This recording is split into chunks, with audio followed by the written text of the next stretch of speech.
Good evening, everybody. This is Captain Tinsley with Salty Abandon and the Salty Podcast, where it's always a great day to talk about sailing. This is Salty Podcast number 15. And my guest, I'm very excited about talking to these folks. These guys are circumnavigators. They sailed around the world, took about 2.5 years. I'm going to tell you a little bit more about them, but first let me bring them out. Hello, Dan and Marlene. How are you?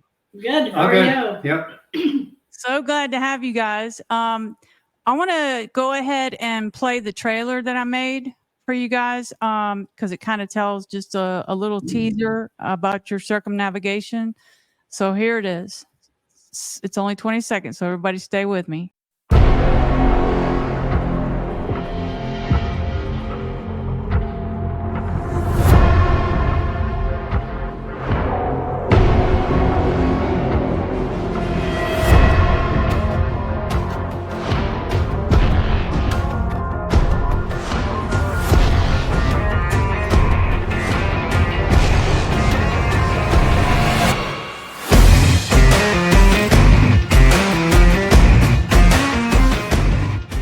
All right, so that shows 115 countries, 911 days, 48,000 nautical miles, 2.5 years.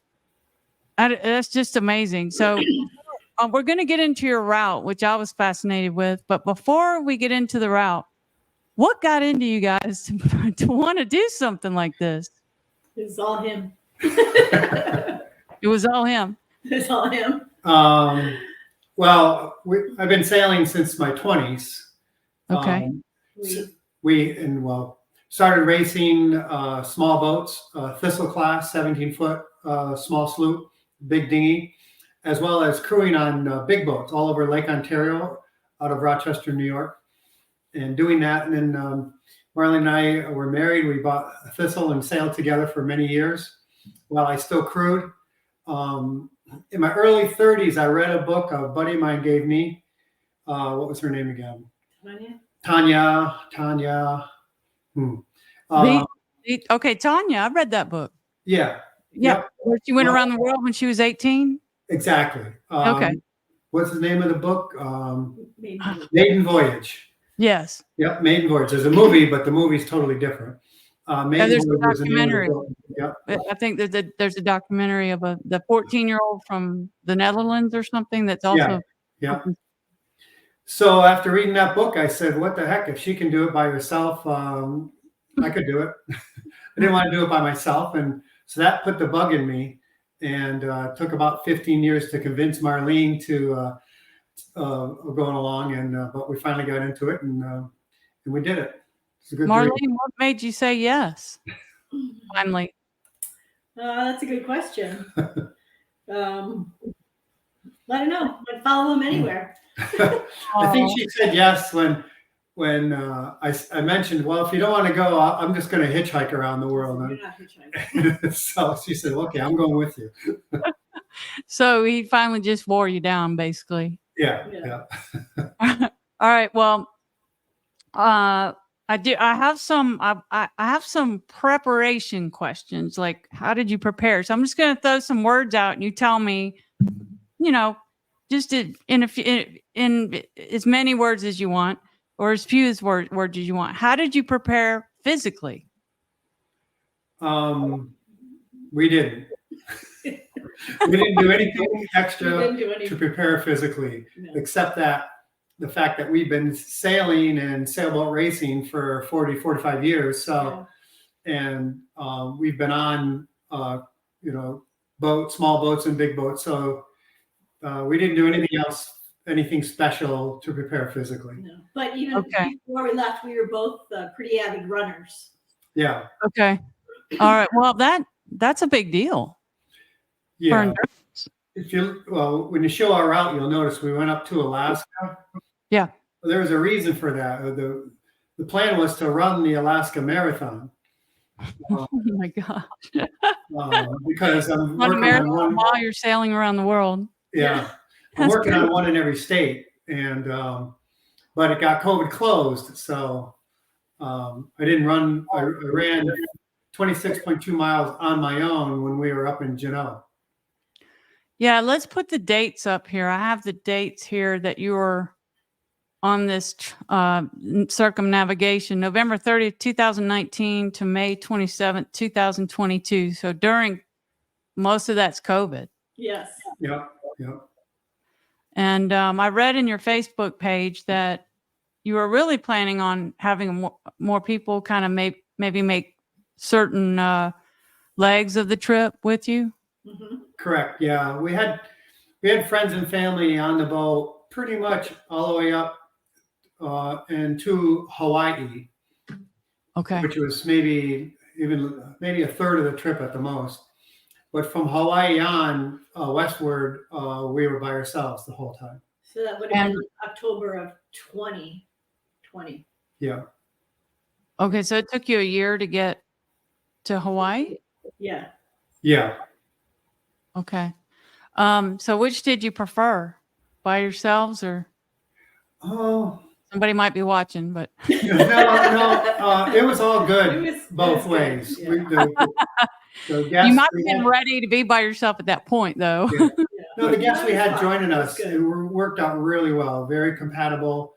We were friends with them beforehand, friends and family, and it just worked out very well for the people we had on the boat, and it worked out well with just the two of us. So, Okay. So, all right. So, some other words here, prep words, sailing experience. You kind of explained that. What about you, Marlene? What was your sailing experience? Well, I had raced with Dan since early 20s. early 80s. Yeah. We Okay. raced together. Yeah. You guys were pretty prepared. Yeah, and we chartered a few big boats in the Chesapeake. Yeah. I became a sailing instructor for U.S. sailing as well as American Sailing Association. Yeah, American Sailing Association. Yeah, ASA, and I got a U.S. Coast Guard captain's license and everything. So a lot of preparation like that went into it over the years. Sure. Read a lot of books, watched a lot of podcasts, watched a lot of YouTube videos. Yeah. Yeah. Maintenance. I know you were fixing stuff. It's a boat. Yeah. On the boat, you're always fixing stuff, and I've been kind of a handy do-it-yourselfer forever. My dad owned a TV and appliance store, and growing up, I'd go down to the shop and work on fixing TVs and wash machines and refrigerators and stuff like that. So I was always so I knew enough, I guess, to be dangerous at stuff, and enough to keep us going.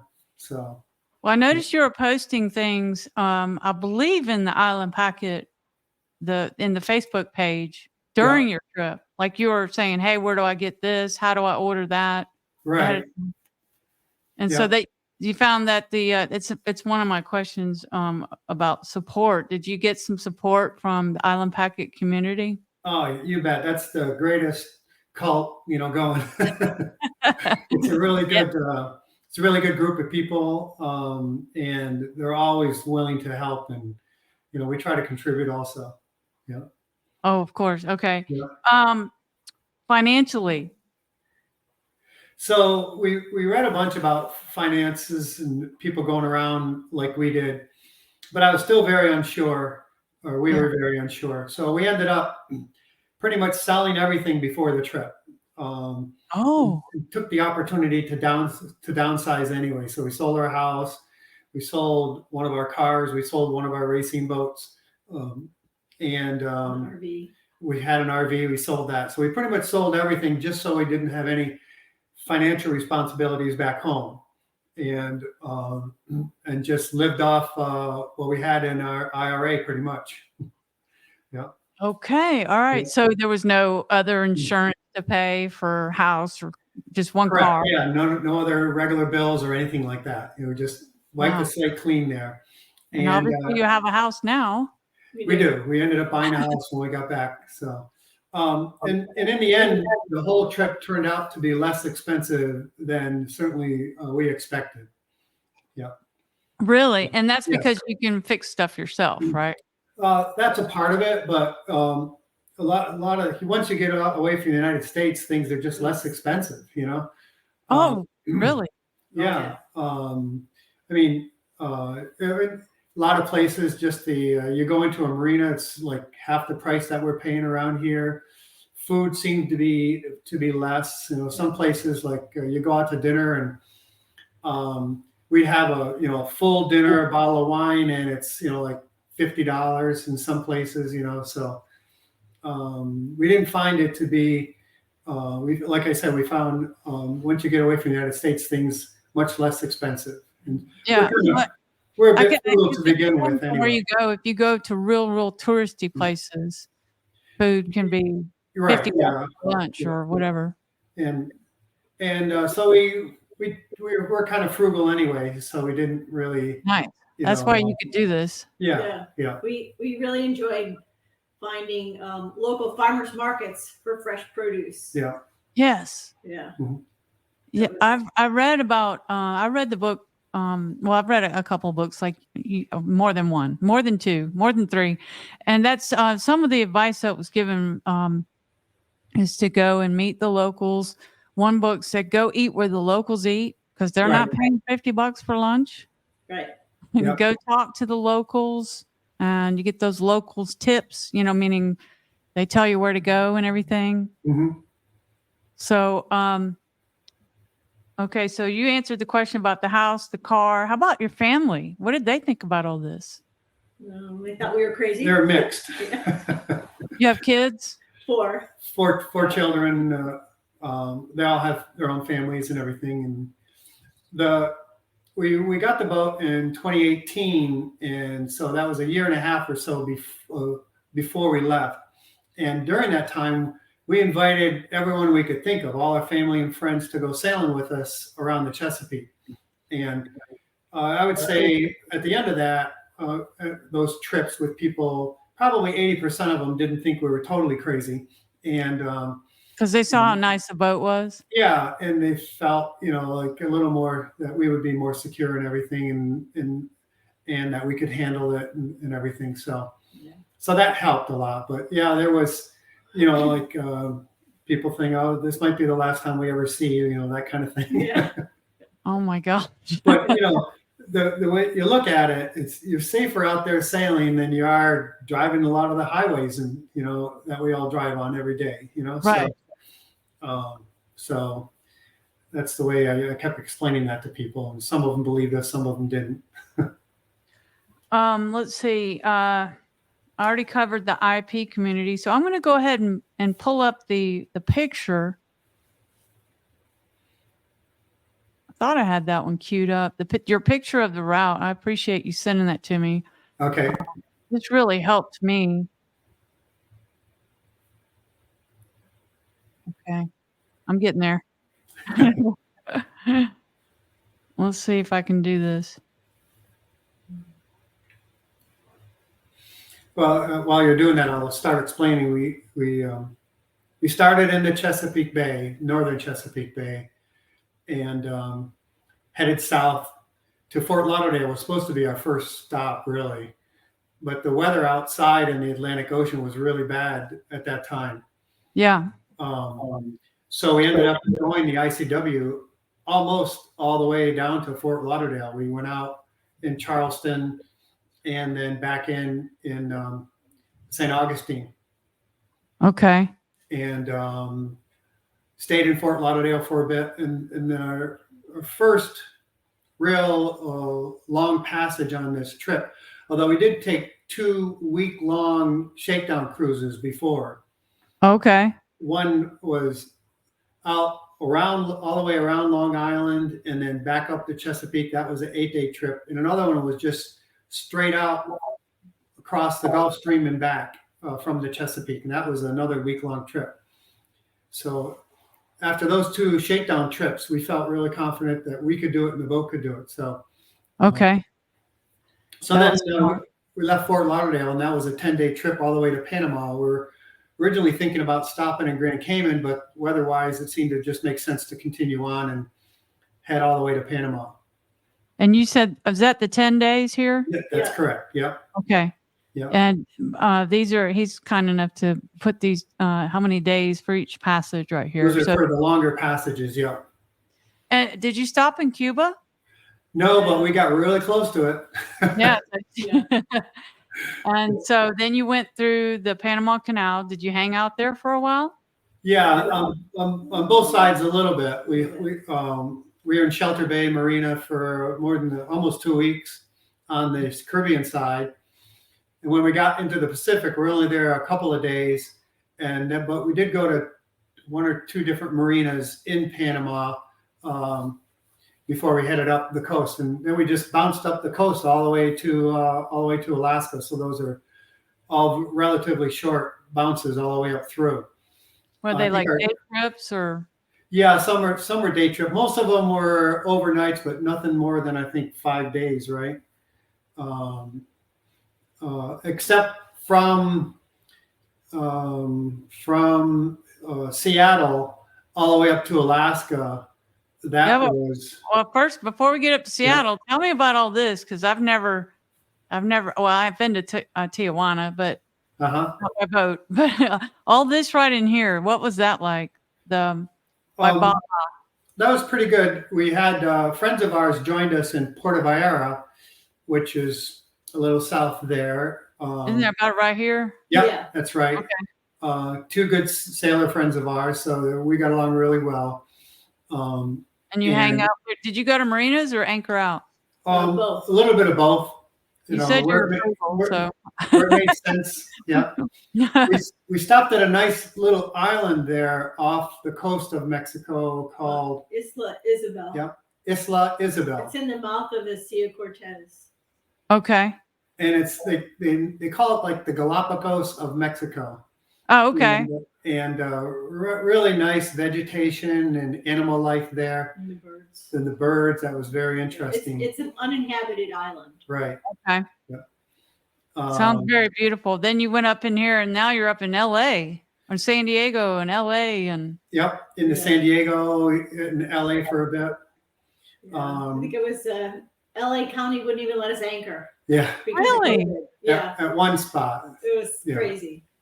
Yeah. So did you stop and go downtown LA or anything? No, we didn't. Yeah. We spent a lot of time in Newport Beach. San Diego.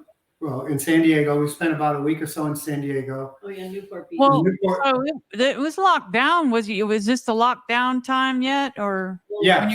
Yeah. So you really could. Oh, that's why you couldn't. Is that why they wouldn't let you anchor? We don't know why. Certain towns or communities were very conservative versus others. Okay.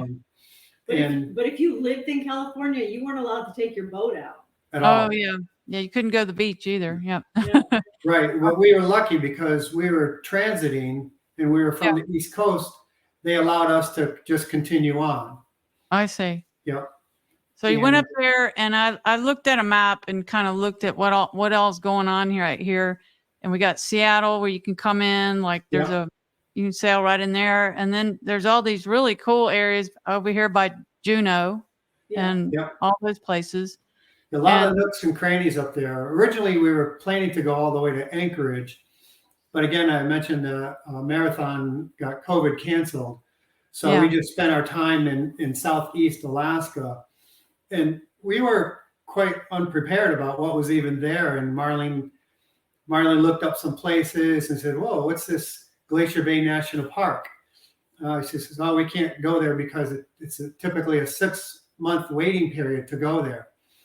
We said, "Well, let's call them up and find out." And they said, "Hey, because of COVID, no one was there, so we were able to go in that day." In Alaska, COVID was actually a big advantage because we were able to get into places and really good parking with the boat that we normally couldn't get into because of the normal wait periods of time. Yeah. So like in Juneau, we parked the boat at the small cruise ship dock. Right. Because there were no cruise ships. So we were right downtown. and didn't have to rent a car. Yeah, everything is Yeah. walking distance. Yeah. So, Well, like in Florida, South Florida got so filled up with boats and really big boats that usually, yachts that usually go to the Caribbean, but they couldn't go. yeah. So someone like me was trying to find a slip, like in Fort Myers or Marco Island, but they had the big boats down there. The big boys were taking up all the slips. So that didn't happen, like, because a lot of people went boating. Remember, the boats got real expensive during COVID, Yeah, and cars and everything. And so that people didn't go to Alaska on their boats. No. They were, we were, it just worked out very well for us. We went into Glacier Bay National Park and didn't see another boat for 3 or 4 days. Yeah. Yeah, I have the place to ourselves. queued up of you next to a big glacier. Your boat. Yeah. Were you nervous about pulling a Titanic or something? Not really. We did hit some small icebergs going in to see the LeConte Glacier. That made me nervous. Which was calving. The LeConte Glacier is famous because it's the most southerly glacier that calves into the ocean. And so icebergs are constantly coming away from that glacier. Big ones. Yeah. Some, bigger than the boat, and as well as a bunch of small ones. So did you take any kind of precautions for that? Well, regular? No, we're just going slow, going into it. What we realized is you want to approach the glaciers. Let me see if I get this right. If you approach them at high tide, that's when the icebergs are kind of going back to the face of the glacier. Okay. The tide's coming in. But at low tide, everything drifts away from the face of the glacier. So once we learn that, then all the other glaciers we always approach them. How did you learn that? When it was getting, we just like YouTube or something. We just figured it out after doing the wrong thing at the first glacier. Okay, did you tap a glacier? I mean, was there like? Well, I had the dock pole. I was trying to push small ones away. Little, not glaciers, but little icebergs that were floating by us. Wow. They recommend don't go within a quarter mile of the face of a glacier. Well, how close were you in that picture? I wish I had that one. It's a quarter mile. You were a quarter mile away? Yeah. Who took that picture? Were you on your dinghy? No, there was 2 other sailboats that we finally did see. Okay. And so we were just taking pictures of each other as we went in front of that glacier. And then email them to each other. Yeah. That's totally cool.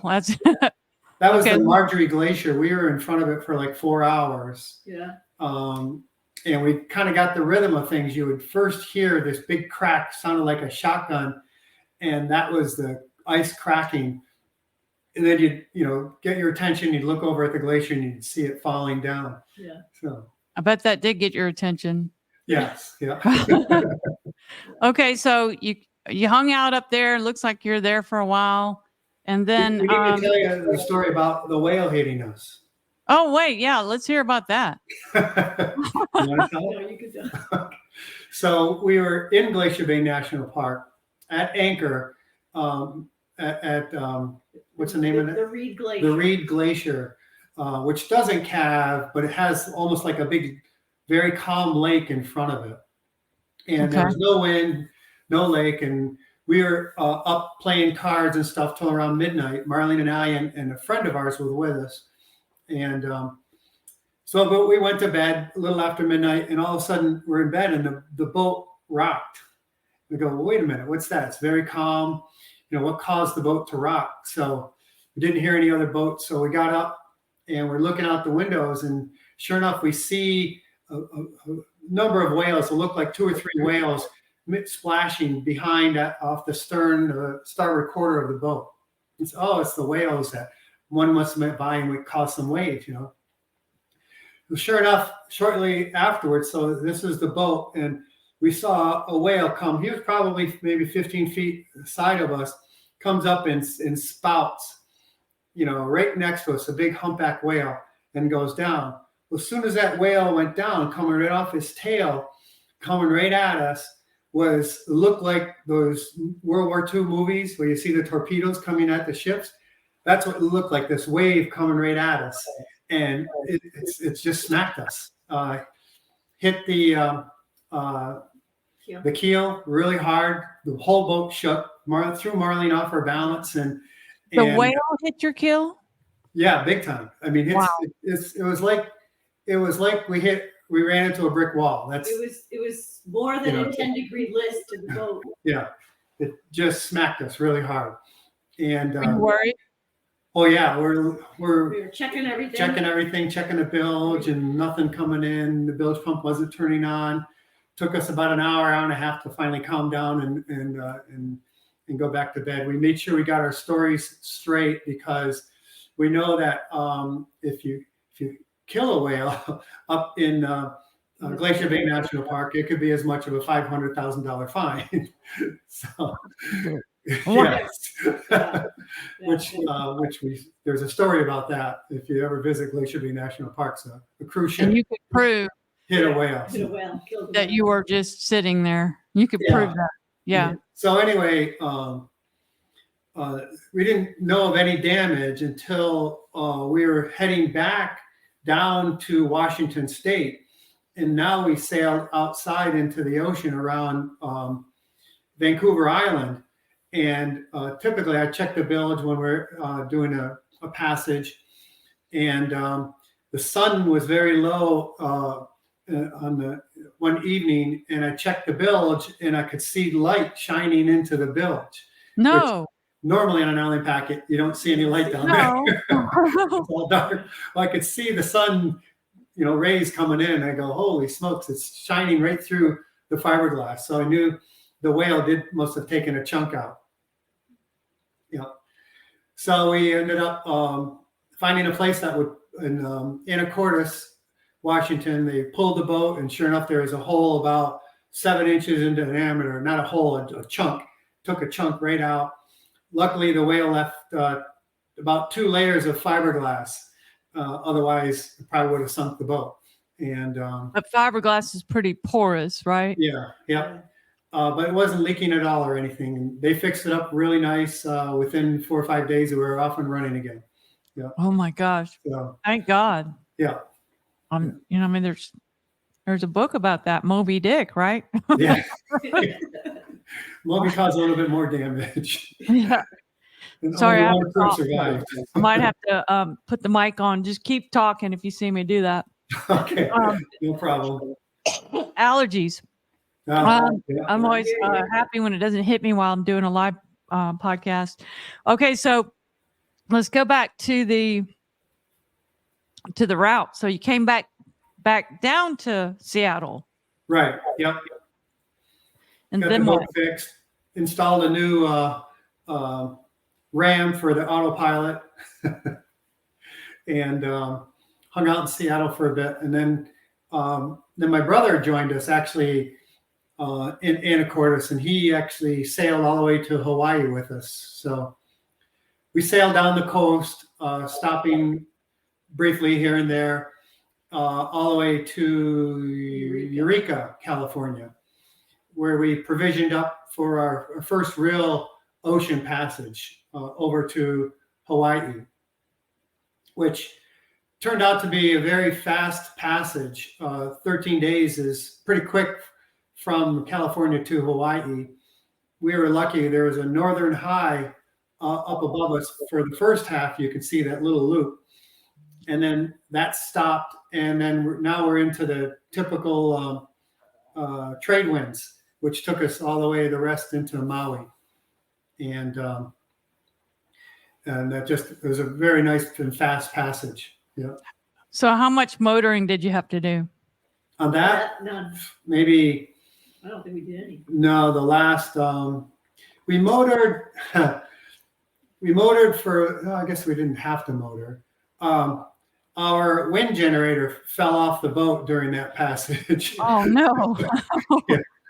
And so we motored a little bit, mostly to keep the batteries charged, because the solar panels weren't keeping up. So we said, heck, we got the motor. We got the. So why did it fall off? Well, bad weld. The post that came with the boat was designed for a lighter wind generator, which was originally on the boat. The previous owners put a heavier wind generator on it, or someone put a heavier wind generator on it. Okay. And so the thrashing around in those waves the first week or so, and the support post just rusted away and just kerplunk into the ocean. I We lost were mine in able a to, hurricane. So, yeah. did we you were get able to order another one in Hawaii? and I'm sorry. You got another one in Hawaii? Yeah, it was there waiting for us. Friends brought it who lived in Hawaii, brought it to us, and we had it repaired and fixed pretty quick. Yeah. Did you do it yourself? Yeah. So impressive to me. All right. So where did you go in Hawaii? You want to go Well, ahead? we were in Maui for what, a week and a half, maybe. Yep. And then we went We to were in Lahaina. Lahani. Yeah, we were in Lahani at the Marina in that Hawaii. they showed that burned down. Yeah. Right. And then we went to Honolulu after that. Hawaii had really weird COVID rules.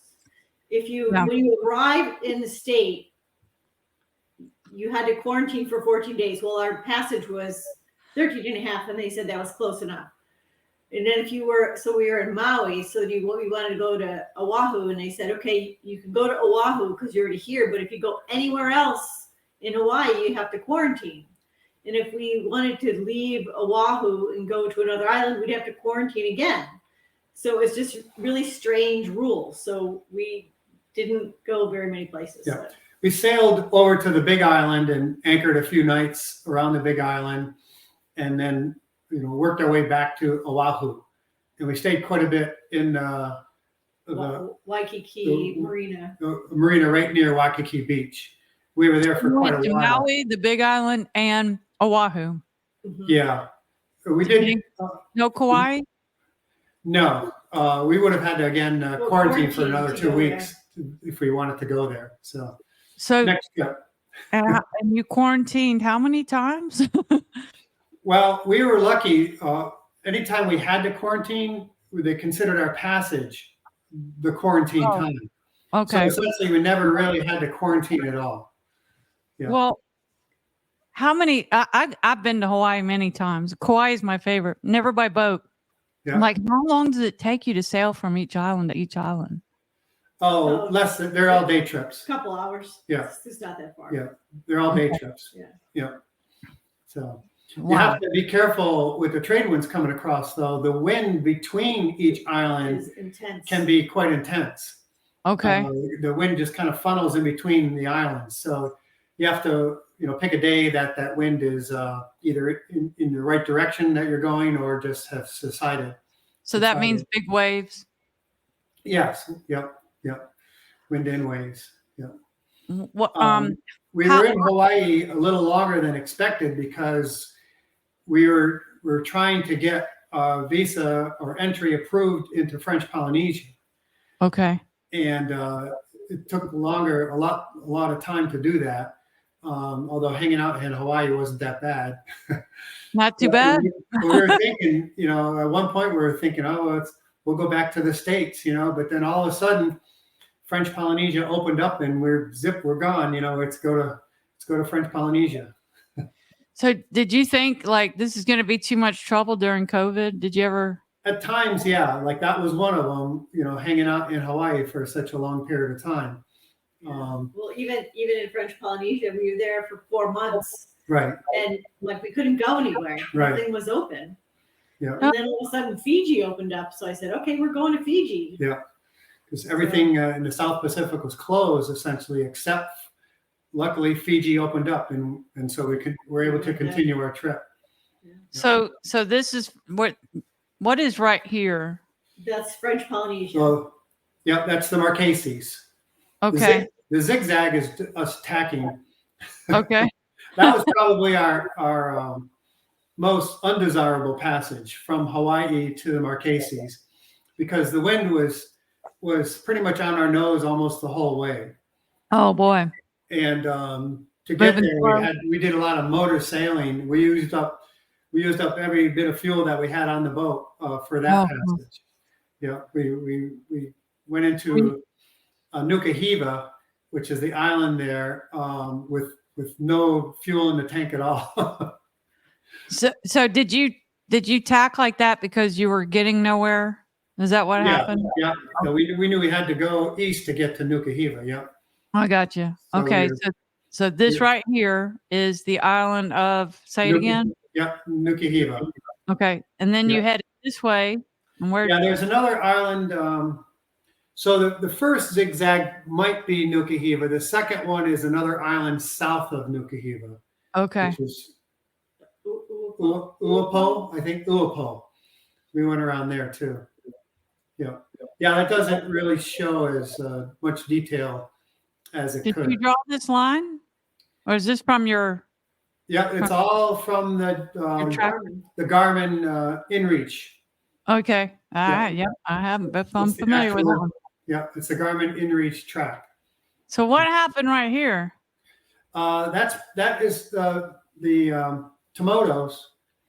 So we went to a couple of the islands in the Tomodos. Okay, so this is like an island, and then and then you went back this way, and two or three different islands in the Tomodos we visited, and then we went over to Tahiti from there. Is that this right here? No, Tahiti's way back before. Yeah, right there. That's Tahiti.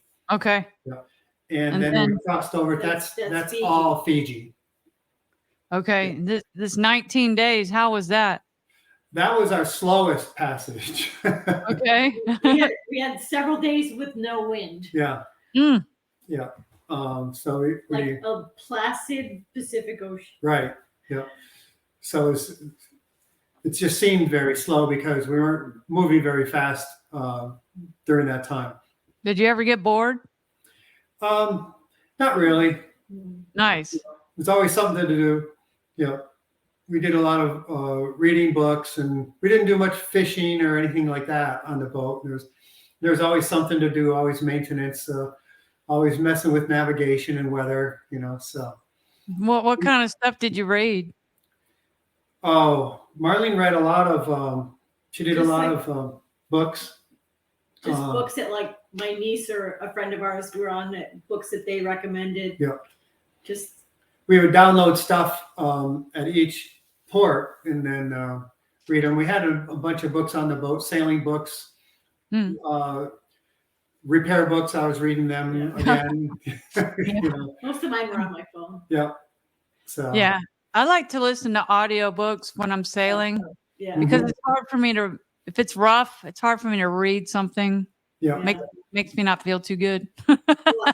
on watches, I would listen to podcasts. Yes. Yes. She would do a lot of podcasts. We also downloaded a lot of movies. We were watching movies. I was watching movies a lot. So. And so, any problems with getting in the country on any of these, Fiji and? Once Fiji opened up, there was no problem getting in there. And when did they open up? What's that? When did they open up? You remember the timing? Well, we left in April, right? So somewhere around end of March, around March, April of 21. Right. They had reopened. Yeah. I think so. Oh, okay. They had a special program. Some of the marina owners in Fiji knew the people in government, and they realized that anybody coming to Fiji is pretty much already quarantined and safe. If they're coming by boat, like we took 19 days. Right. So they put the program together. They said, okay, you got to prove your, you had to have GPS tracking, and so they monitored us as we were coming across and made sure we weren't stopping anywhere. And they put this program together. They gave us a special flag, so wherever you were sailing in Fiji, the local people knew that you had already passed their quarantine requirements and everything, and that you had taken COVID testing. Every place we went to, you had to do a COVID test.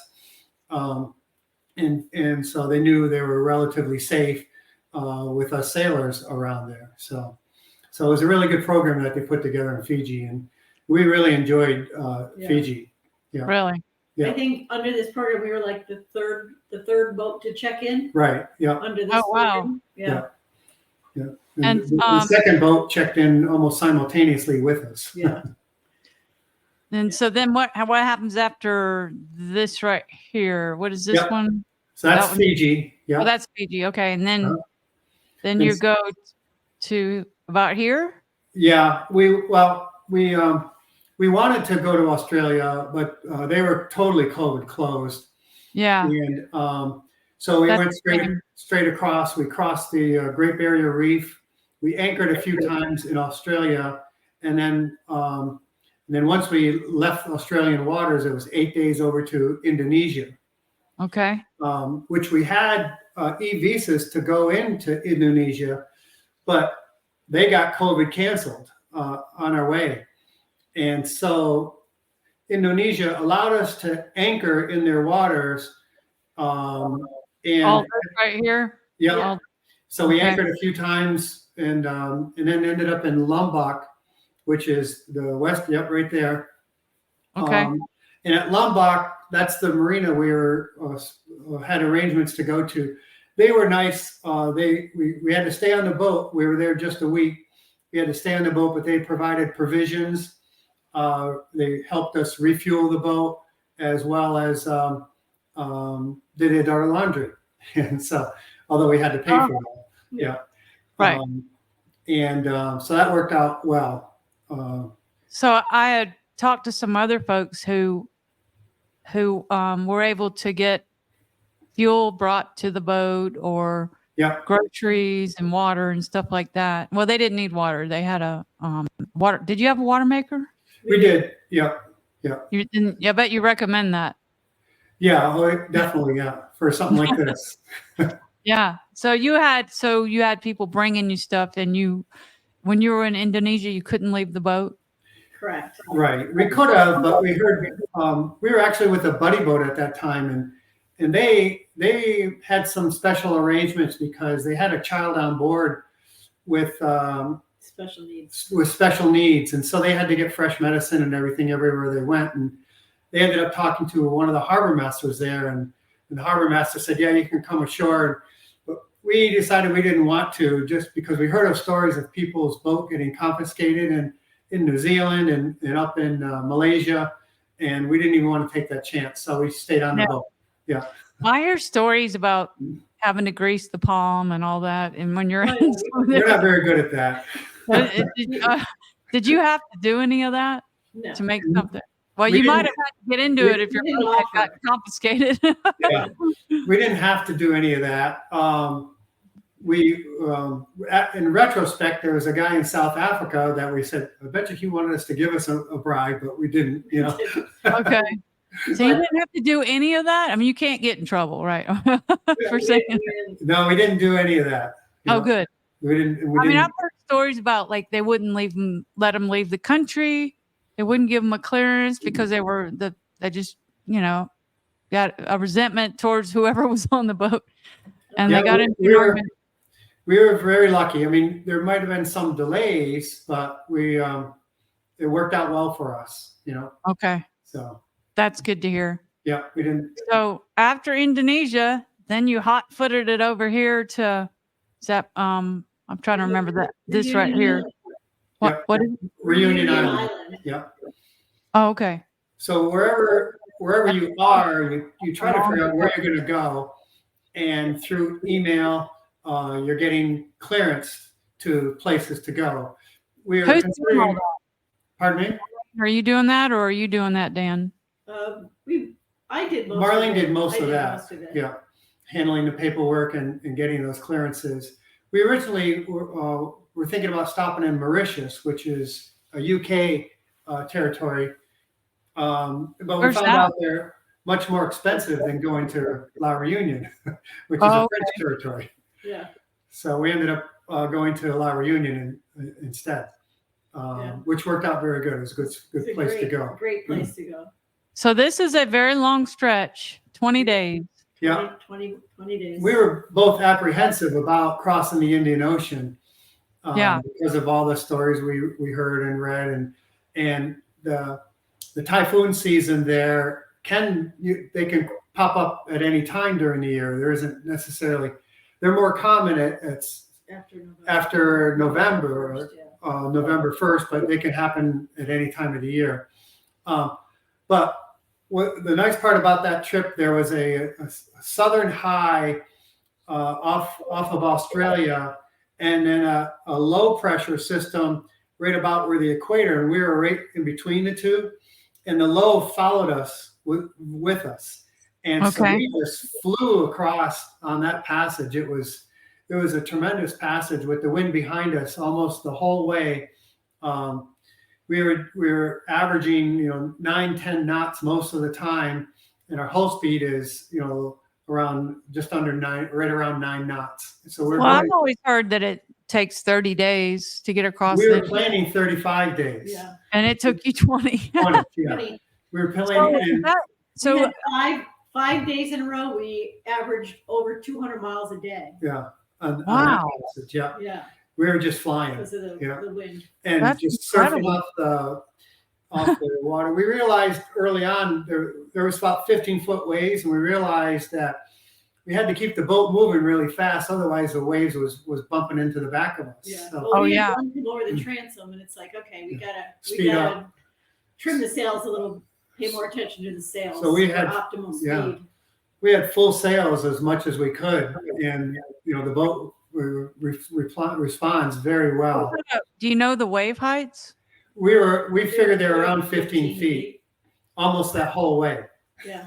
You were looking up at them. Yeah. Yeah. Yeah. Here they come. The back of the stern of the boat. They were coming at the stern. Yeah.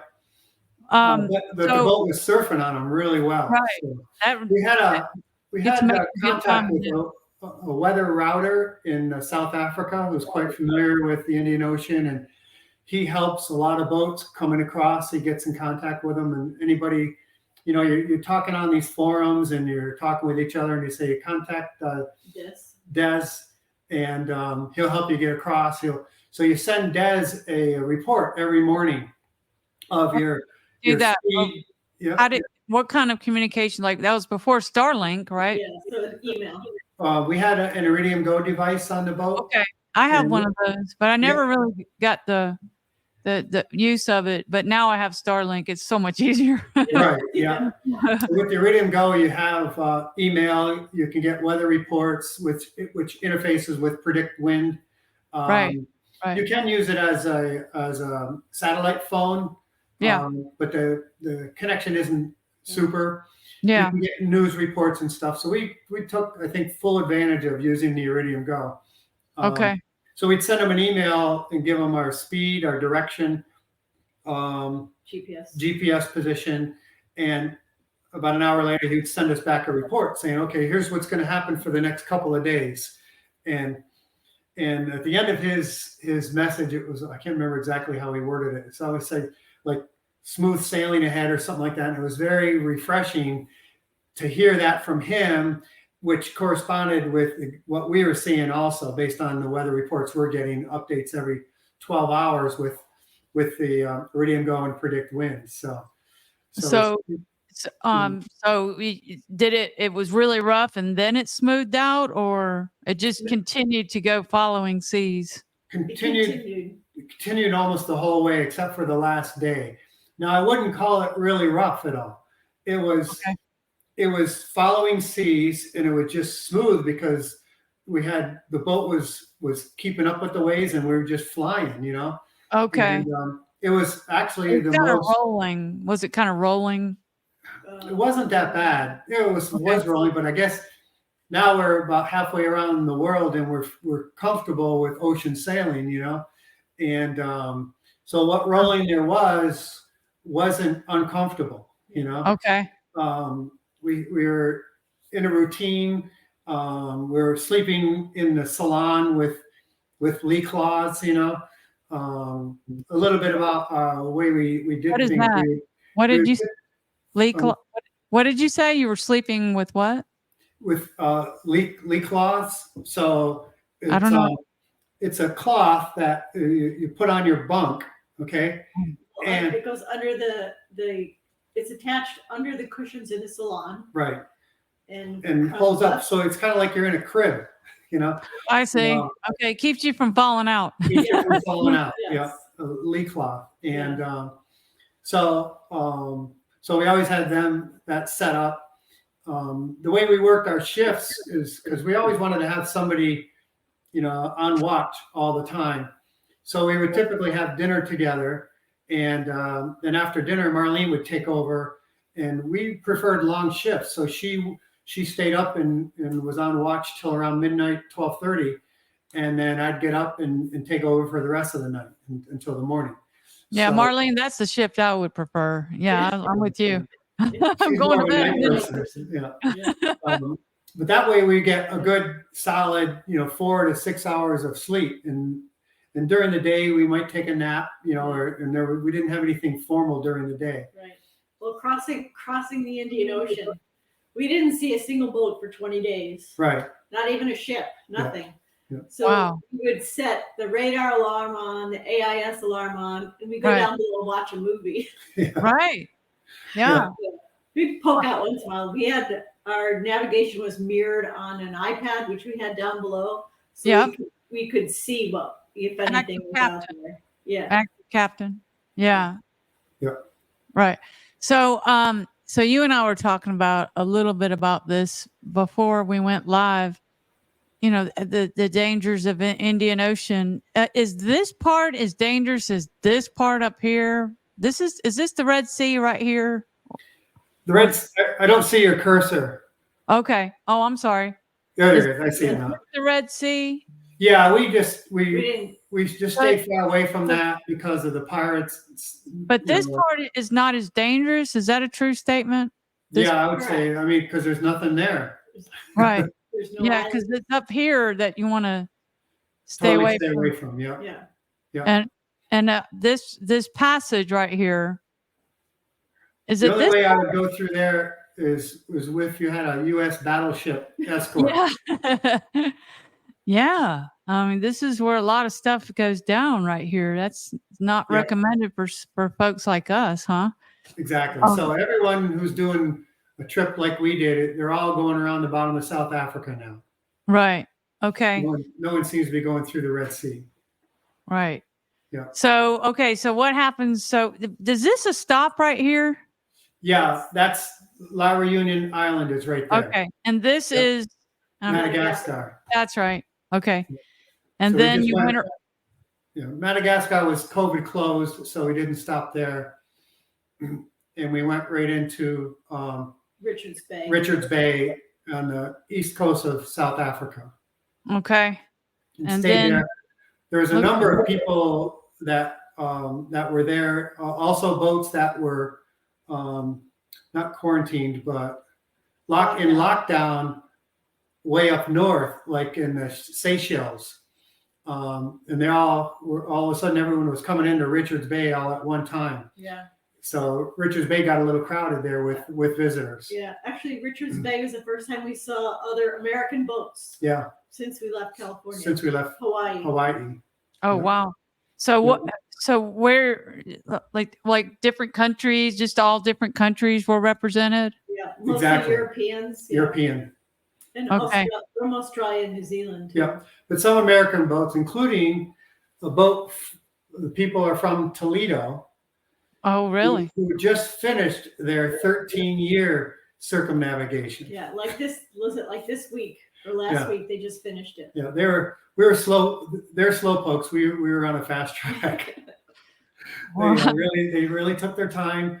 They would stop places. Like we were in South Africa where we met them. We were there for 8 weeks or so. Well, they stayed more than a year in South Africa. Yeah. So. Wow, 8 weeks is a long time, though. Yeah, it is. Yeah. It is. Yeah. So we had time. Our original plan was to celebrate New Year's in Cape Town. Okay. And we did. Oh, yeah. Well, New Year's 2022, right? 2022 New Year's in Cape Town. So you made your way around here, and then what's going on right here in these two? So a little bit before going around. So there's quite a bit of current at the bottom of South Africa. Oh yeah. Called the Argulas Current, and most of it, and it's kind of like the opposite of what the Gulf Stream does. But a little stronger. Yeah. And so you have to watch out. If the wind's coming out of the west, then it's butting against the current, and of course you get big waves. But if the wind's behind you coming out of the east, then you just try to hightail it as far as you can. You're talking about this area right here, right? Yeah, most of the time the wind switches back and forth about once every 3 days. Okay. So you go from port to port about, you're maybe able to go out about 3 days. We were very, very lucky. We left East London. We left East London and got out in that current, and we're scooting around, and we kept checking the weather. Des was giving us reports and stuff, and we just kept on going all the way to Cape Town. It turned out that where's Cape Town? Right at the western tip of South Africa, a little bit further south of that, right there. Okay. Yeah. And so we got to Cape Town very, very easily compared to the way a lot of people say how treacherous it is going around the bottom of South Africa. Yeah. We just had the perfect weather window. You just Wow. just got to wait for the weather. Yeah. So we hung out in South Africa for quite a bit. We did some safaris and wine tours and had a great time in South Africa. Okay. And right here, is that where you were hanging out for? Yeah. So, and what is this right here? That's the country of Namibia. Yeah, we ended up taking the GPS unit. We rented a car and okay. I was wondering if you I was like, that's a long river you went up. Yeah. We rented the car and we had the unit with us when we were in the car. You're driving through deserts and you don't see cars for days. Yeah. Wow. So we at least had some. So how long were you in Africa? Pardon me? How long were you in Africa? Was it total? We arrived Halloween of 2020 and left. Well, around February 1st.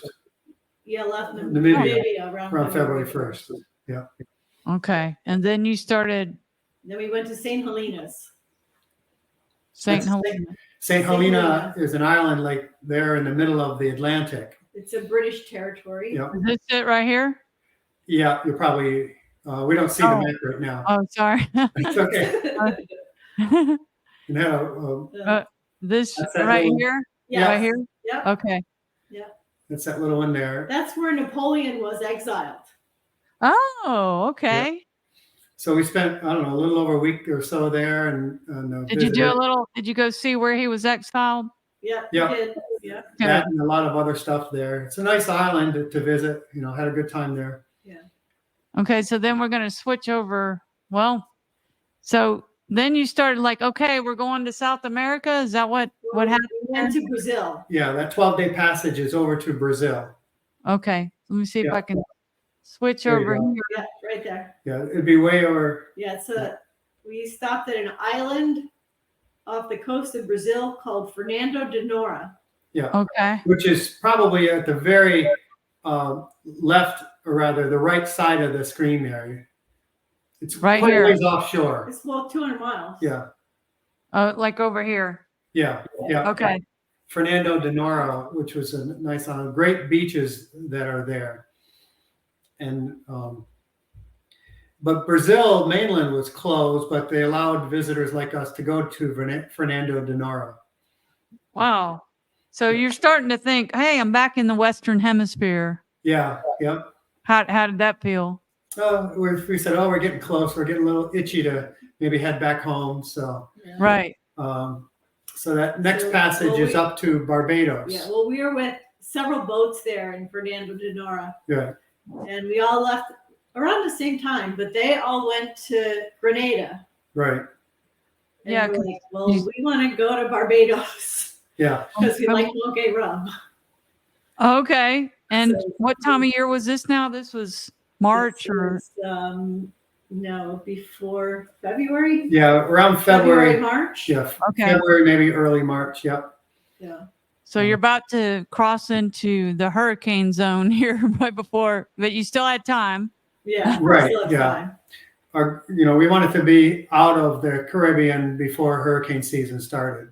Right. That was another passage, that 10 days, that again was very fast because there was another big current stream there called the ABC?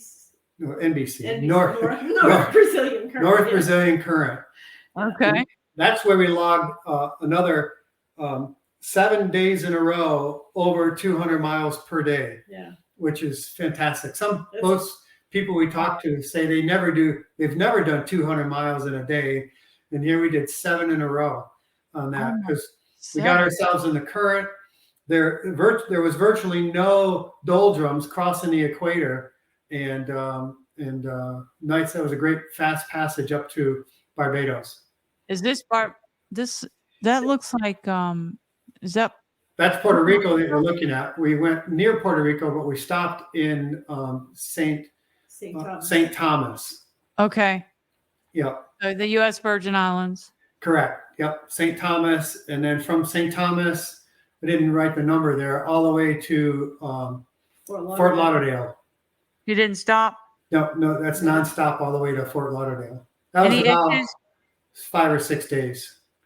So by this time, Florida's open, right? Yeah. Pretty much, yeah. Yeah. Well, even Florida. St. Thomas was pretty open. Yeah, St. Thomas was quite open. Florida kind of never really closed. It was pretty. Yeah. Pretty brief and non-existent. Yeah. Okay, so you're back in Florida. Where'd you stay? At my cousin's house. Well, Marina was. A friend of a friend, actually a friend of my brother's, was rebuilding a house on a canal, and he just finished his dock, and he said, "Well, the dock's empty. Why don't you come and use the dock?" So, oh man, you guys are so lucky. So we were calling all over marinas, and they were all there's like Florida. It's so hard to find marinas. They were all like $300 a night. You know, all these places. We were calling places where we could anchor, and they said, "Well, you can anchor there, but there's no place where you can take your dinghy and leave it, overnight." So luckily, my brother had this friend who was working on the house, and it just worked out great. Yeah. And this was 2022. Yeah. 22. Yeah. Okay. So it was probably like April. Yeah. And the Caribbean was open by then? Yeah. For the most part, yeah. All the big boats were able to get out of there and go to the Caribbean if they wanted. Okay. Yeah. So how long were you in Fort Lauderdale? At your cousin, brother? What was it? Your cousins. How long did you hang out? About a week. Yeah. Okay. Maybe a little less than a week. And any culture shock? A little bit. Yeah. Back into reality. Yeah. We had our kids were telling us about coming, returning home, and we were kind of like, gee, we didn't want to go back up north because it was still cold up there. So we set a date. We said, okay, we'll arrive on Friday of Memorial Day weekend. Back in the same room. Look like Memorial Day weekend, May 27th. Yeah, it was Friday of Memorial Day weekend. I said we'll arrive at the marina at 11 o'clock. Says nobody on a boat trip. How many? So we took an entire month to travel up the ICW. Yeah. And did you have fun? We did. We visited every person we could think of who lived between Florida and Maryland. Right. To try to slow it down so you could get there. Just taking our time. In fact, the night before we were to arrive, we parked our boat across the bay from our marina. Like we could have gone in like 2 days earlier, but no, the kids are throwing a party. We got to show up at this time. Did they know you were out there? They figured we were somewhere, but they didn't know. They didn't know exactly where we were. Well, they didn't have your inReach link. Yeah, I just take that back. My one son knew exactly where we were. Oh, okay. In fact, Is his name Luke? Luke and Ben. Yeah. Okay. Yeah. I saw I'm going to show the video that Luke took of you when you came in. Okay. But so we were right up by where Francis Scott Key Bridge is. Oh. Yeah. Really? We were there. Yep. That's home. Well, the Well, other we're side, across the bay across the from bay there. from there. Tolchester is across the bay from there. Yeah, So you don't live in Philadelphia? we do. We do, But but the the boat's boat in is Maryland. in Maryland. Oh, even now? Yes. Yeah. Yeah. You're so far from your boat. It's 2 hours. 2-hour drive. Okay. Yeah. I forget everything's kind of close. I drove through there and we went through like 5 states in an hour or something. It was crazy. Yeah. I Yeah. might have driven across that bridge. Yeah. Yeah. Okay, so let me see if I can okay, this right here. Let me get this queued up. I'm getting a spam call. Okay.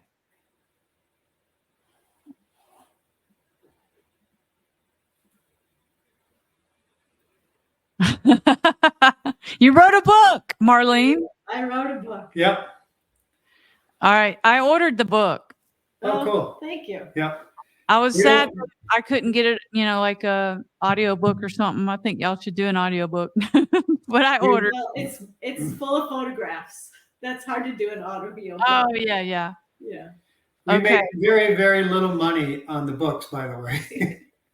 Well, we'll try to increase your No, sales no. here. That's good. Salty Just like podcast. it all goes to who's it? Who's Barnes and it? Noble. It all goes to Barnes and Noble. Well, if you have, are you going to put it on Amazon? No, because They don't like the format. I wanted a landscape hardcover book, and you can't self-publish that on Amazon, that format. Okay. So that's why it's on Barnes and Noble. Everybody ordered the book. And I did look for it on The Amazon. book we had a grandchild that was born while we were away, and she was 2 years old the first time we met her. Oh. And so this was inspired by her. I think I read that. Yeah. So that's cool. Everybody order the book at Barnes and Noble. I have to cough again.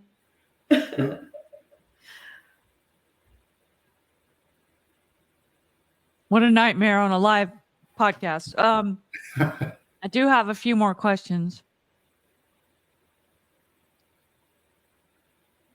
What do you think is important to say to people that are considering this that we haven't covered here?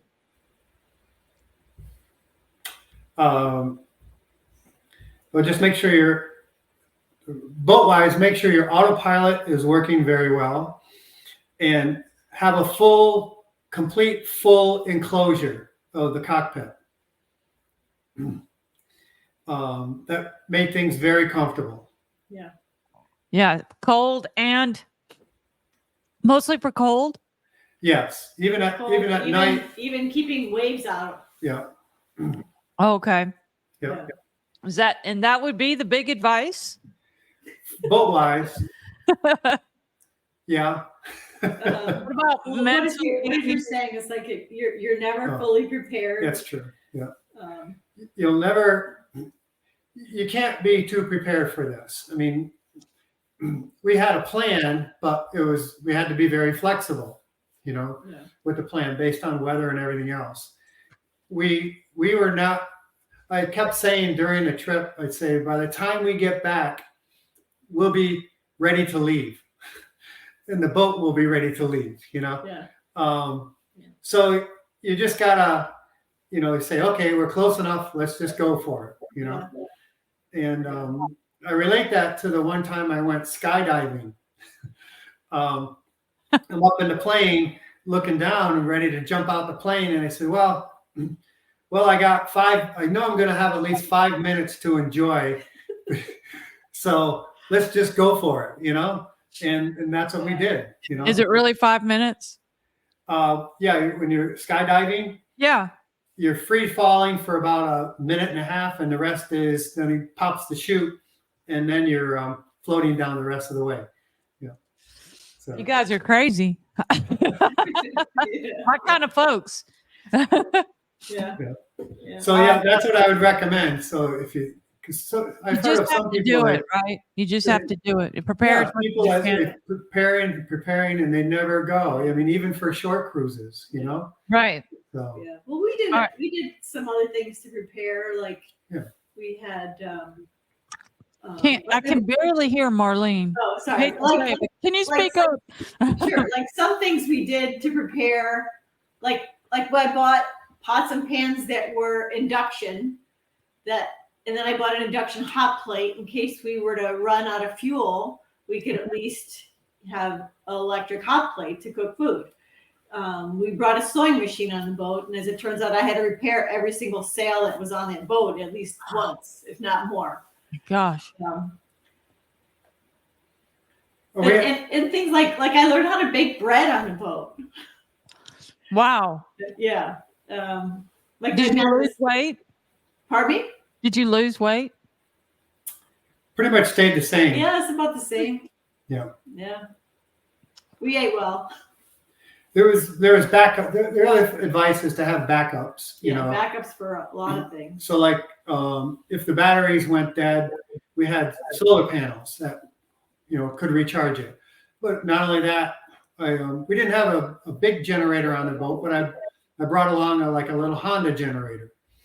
And in addition to that, I brought along one of those battery car chargers, like if your battery in your car goes dead. Yeah. So you had backup of a backup. So and sometimes I think you just have to be creative. Like off the coast of Brazil, our Genoa exploded, and so we pulled that down, and the like we have the Hoyt boom on the staysail, and the fitting on the end of that broke, so we couldn't use the staysail. But we're like, hey, why don't we take the staysail sheets and run them through the jib track? So the Genoa or the staysail was now our jib. So you just kind of sometimes you got to think outside the box and figure out what works, what's going to work. Yeah, because where is shooting, something's going to break. Yeah. You have to think. You have to be creative. Like, what on this boat could I rig that with something lying around in the boat? You do a lot of that. Don't you? The funniest thing was our radar stopped working because the belt broke inside, and it's just a rubber belt. right. And it broke. So I had all these. So we had a hot knife on the boat for cutting some umbrella we needed to repair. And so Dan melted the belt together using the hot knife, and then he struck a electrical fitting over it, and it worked great after that. So just gotta figure things out. Yeah. Did you write all this stuff down? I think it's all on the blog. Yeah. Oh, it's on the blog. Okay. Yeah. Yeah. If anyone searches for just Sailing Trance, they'll find the blog. And there's like an entry for every day of the journey. Right. Oh my gosh. Yeah. So that's I read the a book. little bit of it. Okay. Here's a big question. I got a few more, and then I'm going to let you go. In what ways did the trip change you?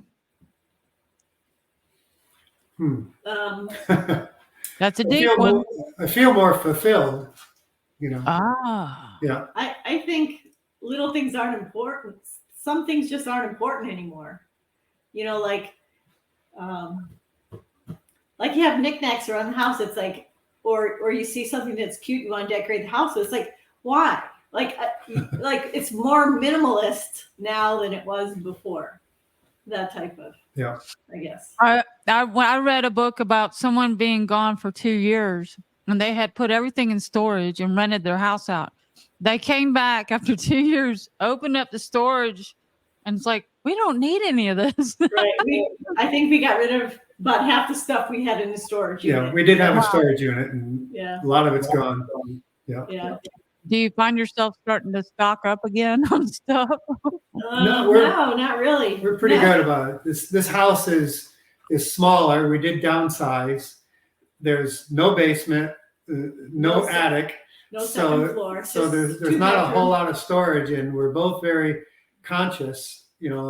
Like during the trip, we didn't buy a whole lot of souvenirs and knickknacks and stuff because we didn't want to clutter the boat up so much. Now we did get some stuff, but just not a whole lot. So we're like pretty good about and stuff like that. That's stuff you could use. Yeah. Mm-hmm. So far we haven't cluttered up the house too much, so we're keeping it good. Key West John, who is somebody I talk about a lot in my videos, he helps me. He's my weather advisor. He wanted to know the longest stretch of sail with no land in sight. That was the Indian Ocean. Yep. Okay. That was the 20 days? 20 days. It was actually, well, 20 and a half. Yeah. That was the longest stretch with no land in sight. And we got a question here finally from the people that are watching the live stream. Oh. This is Jay Anderson says, great job, guys. Did you carry a drowge anchor for bad weather? A drove, yeah. We had one on the boat. It came with the boat when we bought it. If you'd like to buy it, it's for sale. It's a parachute anchor. It's a parachute, yeah. Oh, okay. It's not really a drogue. It's a parachute anchor. Yeah. A drogue, you kind of you kind of have it behind you and you're still going in that direction. The parachute anchor, you throw off the bow and keep the bow into the wind. Yeah. So it's not really a drogue. Yeah. Okay. We didn't have a drogue anchor. We had a parachute anchor on the boat. Right. But, okay. But we didn't use it. If I wanted to rig up a drogue, I would have thrown out like some anchors and stuff for T-shirts or whatever out the back. But we didn't. We didn't have the most. He'd be interested in this. The most wind we experienced on our trip was 35 knots of wind.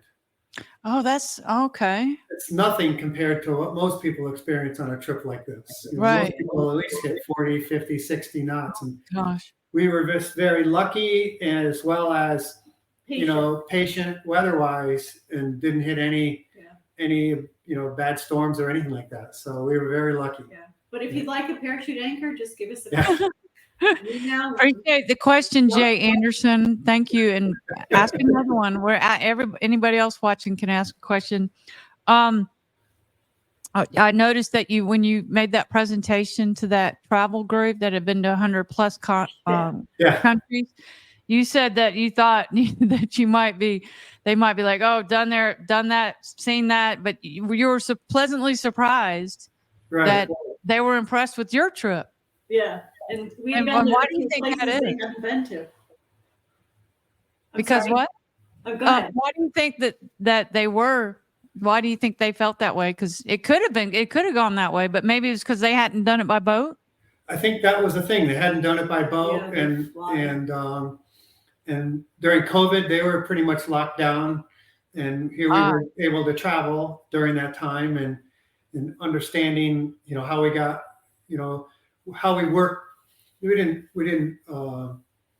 abuse the system. How we had to work the system to do what we did, during COVID. Yeah. And and it was like you just said, we were very pleasantly surprised. They appreciated that talk. Yeah. I thought that was a cool comment. Okay, so now I'm going to show the video of you. Let's see if I can do this. There it is. Hopefully you can see it. And here it is.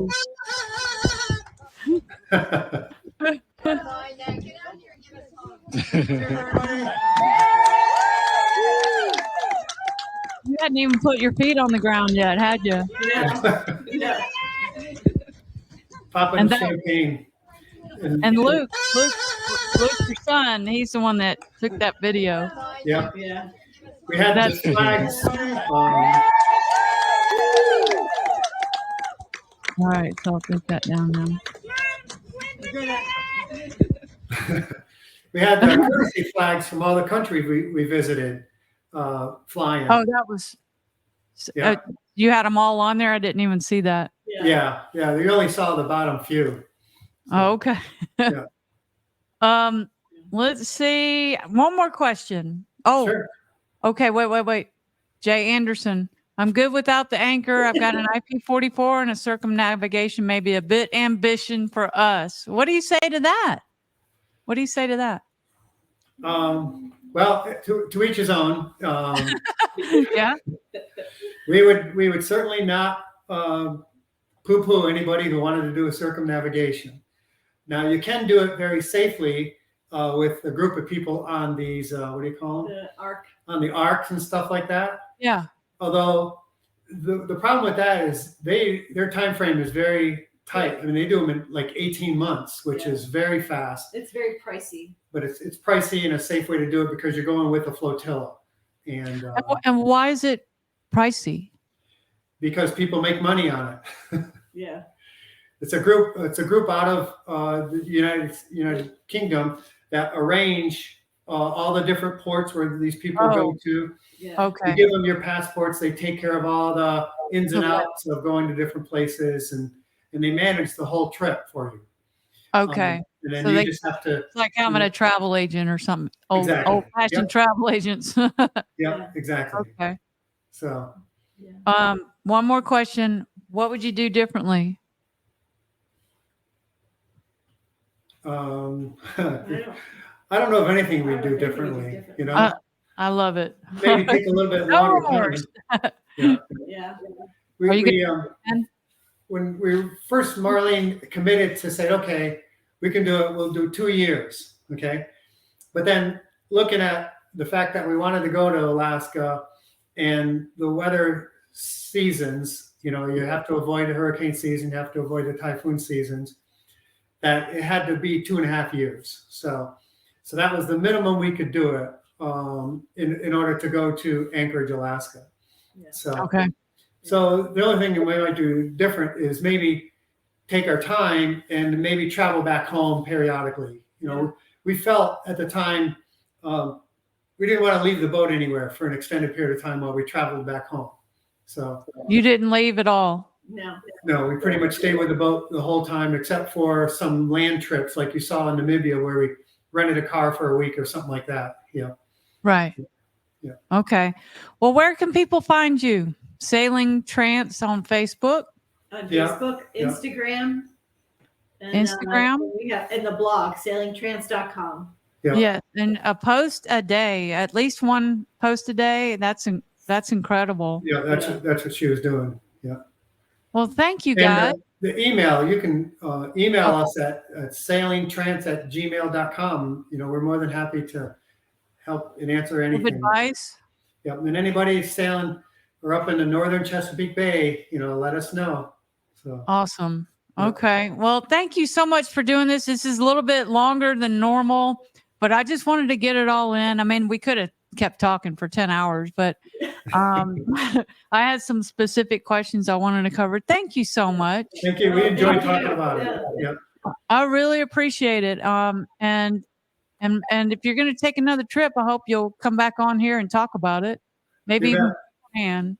We're thinking Nova Scotia, not next summer, but the summer afterwards. 25. I never understand people going north to colder weather. But it is going to be in the summer, right? Yeah, I have family. She has relatives up there, so we're going to visit relatives and friends. Any plans for the Caribbean? Yeah, definitely the Caribbean.